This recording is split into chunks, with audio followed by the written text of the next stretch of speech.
despite this picture of dynamism and change and growth that I've painted, we have been under a rather sustained criticism in the media and elsewhere over the last number of years about our failure to deliver on behalf of Canada. And that has led Canada's university presidents to engage in some critical reflection and to develop a new narrative about universities in Canada. And critical to that is to underscore how universities contribute to a new kind of Canada.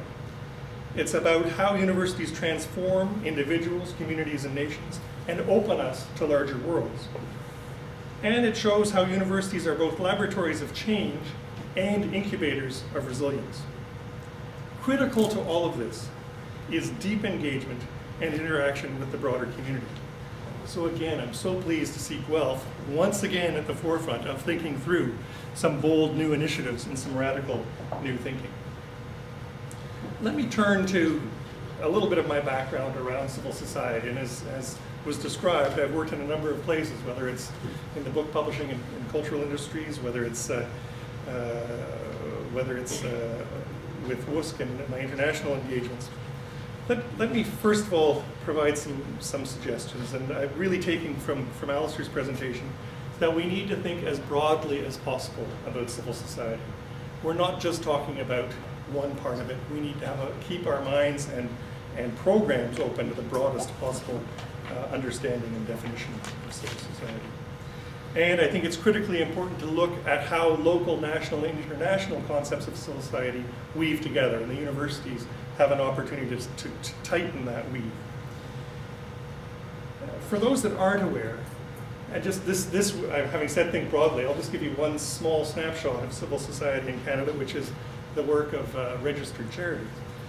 But to say that in Canada there are over 150,000 not-for-profit organizations, there are over 85,000 registered charities, there are over 12 million volunteers in Canada, and taken together, the contribution of the voluntary and registered charity sector represents 7% of Canada's GDP.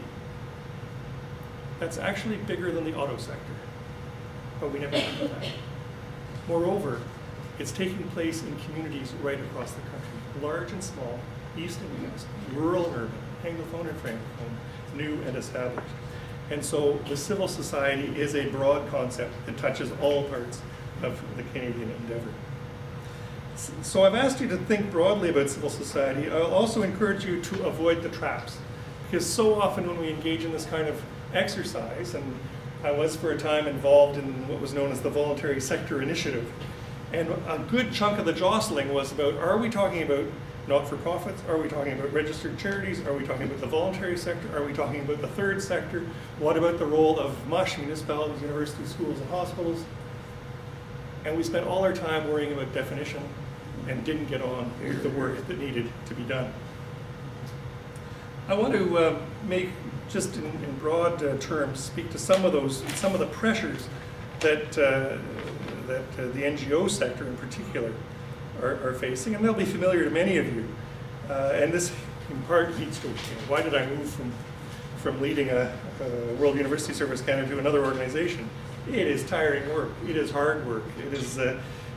So let me talk about some of those pressures. Again, some will be familiar to you. First of all, downloading. In an era of fiscal constraint, as the government is getting out of activities, the responsibilities are being offloaded onto civil society with no resources. Secondly, the move from core funding to project-based funding. You know, universities like to say we're strapped, we're constrained. Universities still have operating budgets. Universities still have access to tuition fees. The NGO sector, it's hustle, hustle, hustle. It's every project to keep the doors and windows, to keep the doors open and the lights on. The third is the pressure of accountability.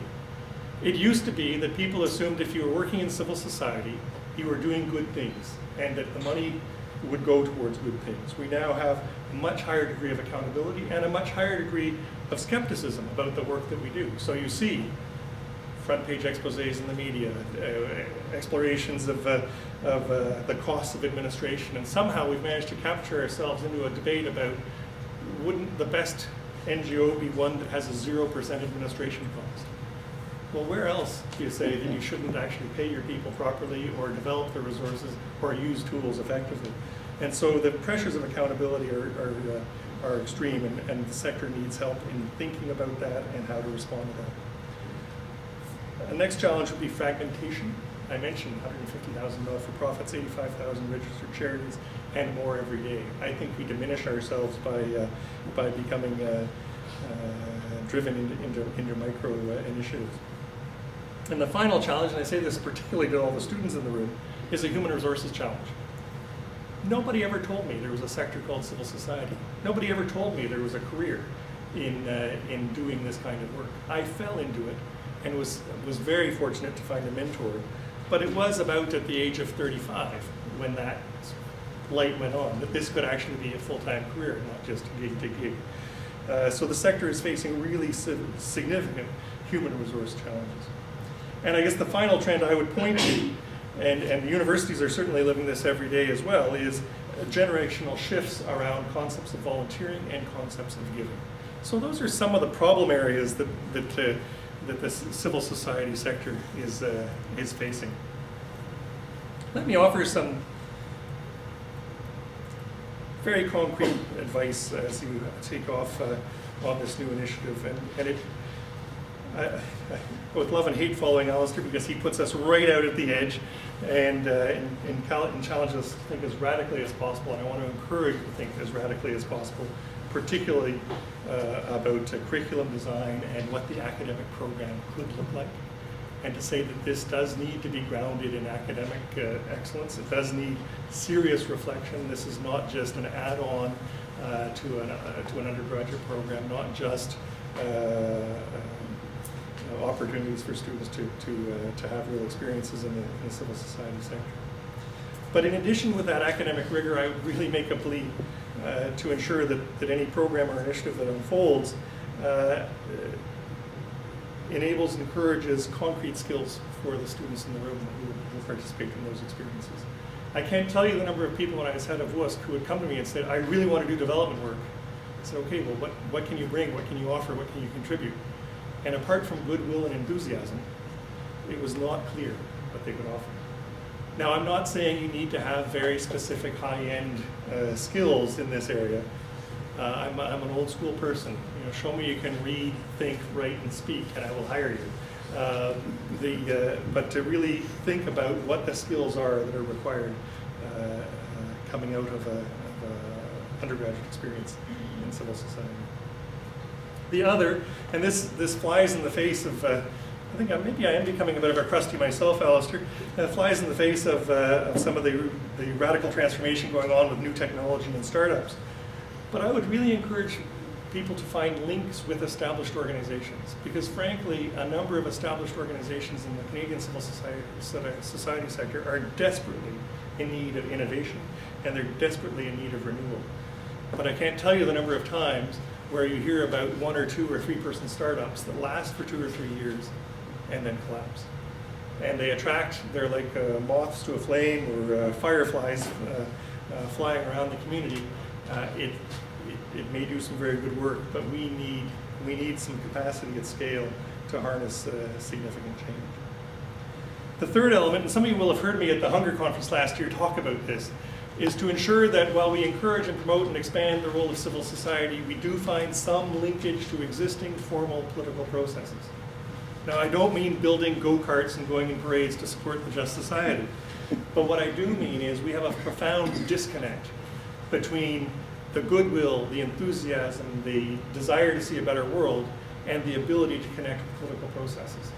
And last year, it's great to see Gavin here, and I'm sheepish to say I made a commitment around the Hunger Project to engage, to invite young people to consider running for office.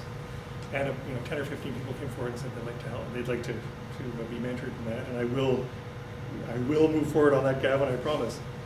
But isn't it remarkable that there are 35 members of Parliament this year under the age of 35, because people chose to put their name forward to stand for election. And I think we need to find ways, whether it's standing for election or being engaged in policy renewal or contributing to the political process, that we find some way to connect the aspirations of civil society with existing political needs.